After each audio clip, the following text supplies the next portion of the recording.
मैं अक्सर सोचता हूं, जहन की तारीक गलियों में दहकता और पिघलता, धीरे धीरे आगे बढ़ता। गम का ये लावा अगर चाहूं तो रुक सकता है। मेरे दिल की कच्ची खाल पर रखा ये अंगारा अगर चाहूं तो बुझ सकता है।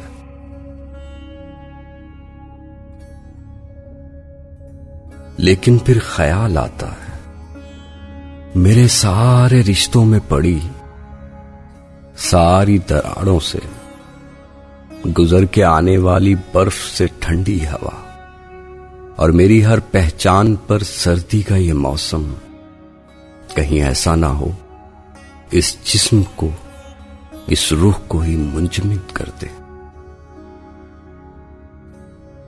मैं अक्सर सोचता हूं, जहन की तारीक गलियों में दहकता और पिघलता, धीरे धीरे आगे बढ़ता।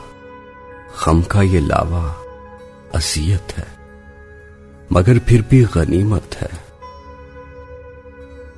इसी से रूह में गर्मी, बदन में ये हरारत है। ये गम मेरी जरूरत है। मैं अपने गम से जिंदा हूं। मैं अपने गम से जिंदा हूं।